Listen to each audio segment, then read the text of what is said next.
السلام عليكم ورحمة الله وبركاته.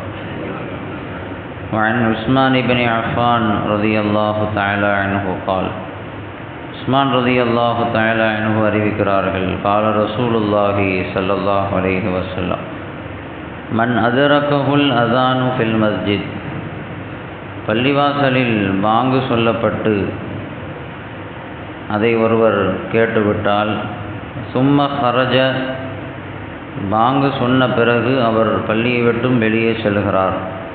லம் யஹ்ருஜ் ஹாஜத்தின் எந்த தேவையும் இல்லை, பள்ளியிலிருந்து வெளியே செல்வதற்கான எந்த அவசிய தேவையும் ஏற்படாமல் அவர் பள்ளியை விட்டும் வெளியே செல்கிறார். வஹுவ லா யுரீது ரஜஅ திரும்பி வந்து அந்த தொழுகையை தொழ வேண்டும் என்ற எண்ணமும் அவருக்கு இல்லை.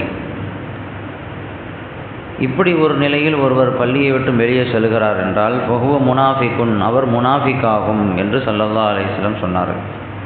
பாங்கு சொல்லப்பட்ட பிறகு பாங்கு சப்தத்தையும் கேட்டுவிட்டு எந்த தகுந்த காரணமும் இல்லாமல் திரும்பி வர வேண்டும் என்ற எண்ணமும் நியத்தும் இல்லாமல் பள்ளியை விட்டும் ஒருவர் வெளியே செல்கிறார் என்றால் அவர் நிஃபாக் அவருக்கு இருக்கிறது, நயவஞ்சகனாக இருக்கிறார் என்று ஸல்லல்லாஹு அலைஹி வஸல்லம் அவர்கள் சொல்லக்கூடிய இந்த ஹதீஸ் இப்னு மாஜா அதை பதிவு செய்திருக்கிறது.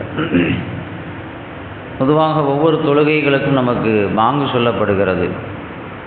பாங்கு சொல்லப்படுவதற்கான காரணம் தொழுகைக்கான நேரம் வந்துவிட்டது என்பதை அறிவிப்பதற்கும் தொழுகைக்காக மக்களை அழைப்பதற்குமாக இந்த பாங்கு சொல்லப்படுகிறது. சொல்லப்படுகின்ற அந்த பாங்கிற்கு பதில் சொல்ல வேண்டிய கடமை நமக்கு உண்டு. பதில் சொல்வது இரண்டு வகையில் இருக்கிறது. ஒன்று, முஅத்தின் அவர்கள் பாங்கு சொல்லும் பொழுது அதை அப்படியே திருப்பி நாம் அந்த வார்த்தையை சொல்வது. அல்லாஹு அக்பர் அல்லாஹு அக்பர் என்று சொன்னால் திருப்பி நாம் மௌனமாக அல்லாஹு அக்பர் அல்லாஹு அக்பர் என்று சொல்வது. அஷ்ஹது அன் லா இலாஹ இல்லல்லாஹ்னு சொல்லும் பொழுது நாமளும் அஷ்ஹது அன் லா இலாஹ இல்லல்லாஹ்னு சொல்கிறது. ஹய்யால ஸலான்னு சொல்லும் பொழுது லா ஹவுல வலா குவத்த இல்லா பில்லா என்று அந்த பாங்கிற்கு பதில் சொல்ல வேண்டிய முறைகளை நமக்கு ஹதீஸ் விவரிக்கிறது.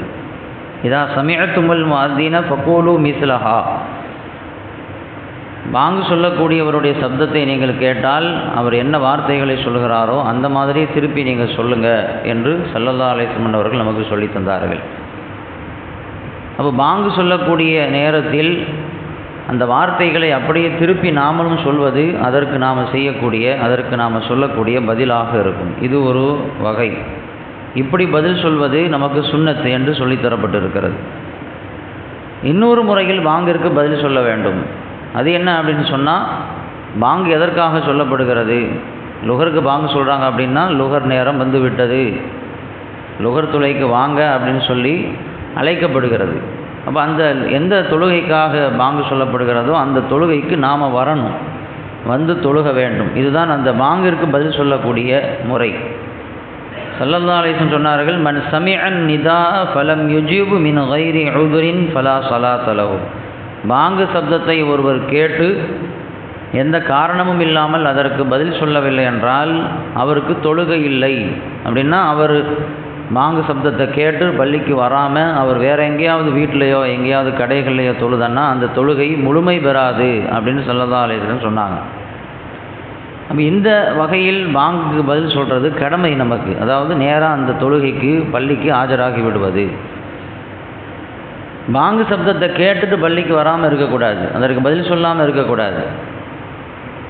ஒரு கண் தெரியாத ஒரு சஹாபி பெருமானாரிடத்தில் வருகிறார்கள். யா ரசூலல்லாஹ் லைஸலி காயிதுன் யலாஇமுனி இலல் மஸ்ஜித் ஃபஹல்லி மின் ருக்ஸத்தின் அன் உஸல்லிய ஃபீ பைத்தி என்னை அழைத்து வருவதற்கு யாருமே இல்லை, பள்ளிக்கு கூப்பிட்டு வரணும், கண் பார்வை தெரியாது, யாராவது கூப்பிட்டு வரணுமா இல்லையா, என்னை வழிநடத்தி பள்ளிக்கு அழைத்து வருவதற்கு யாருமே இல்லை, அதனால் இந்த கடமையான தொழுகையை வீட்டில் தொழுகிறதுக்கு எனக்கு அனுமதி இருக்குதான்னு கேட்டாங்க.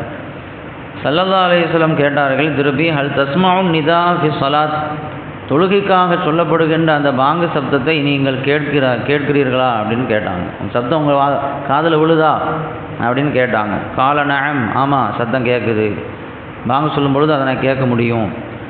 ஸல்லல்லாஹு அலைஹி சொல்லிவிட்டார்கள், ஃபாஜிப் நீ கேட்டுட்டேன்னா அதுக்கு பதில் சொல்லி ஆக வேண்டும் அப்படின்ட்டாங்க. கண் தெரியாவிட்டாலும் பாங்கு சப்தம் எப்போ உன் காதில் விழுந்துருச்சோ அதற்கு பிறகு பதில் சொல்லாமல் இருக்க முடியாது. பதில் சொல்கிறதுக்கு அர்த்தம் என்னென்னா பள்ளிக்கு வந்துடணும், பள்ளிக்கு வராமல் வீட்டில் தொழக்கூடாது அப்படின்னு கண் தெரியாத சஹாபிக்கே சொல்லியிருக்கிறாள் என்று சொன்னால், எல்லா பார்வையும் இருக்கக்கூடிய, வருவதற்கு எந்த தடங்களும் இல்லாத நமக்கு கட்டாயமாக அதற்கு பதில் சொல்லி ஆக வேண்டும், பள்ளிக்கு வந்தே ஆகணும். பாங்கிற்கு பதில் சொல்வது நமக்கு கடமை. வெளியே இருக்கும் பொழுதே கடமை அப்படின்னா, பள்ளிக்குள்ளே இருக்கும் பொழுது பாங்கு சப்தத்தை கேட்டுட்டோம் அப்படின்னா அது கட்டாயமாக நாம் அதற்கு பதில் சொல்லியே ஆகணும். அந்த அடிப்படையில் தான் பாங்கு சொல்லப்பட்ட பிறகு பள்ளியிலிருந்து யாரும் வெளியே போகக்கூடாது. எந்த தொழுகைக்காக பாங்கு சொல்லப்படுகிறதோ அந்த தொழுகையை நாம் நிறைவேற்றாமல் பள்ளியை விட்டு வெளியே போகிறது குற்றம். அது ஹதீஸுக்கு மாற்றமான செய்தி.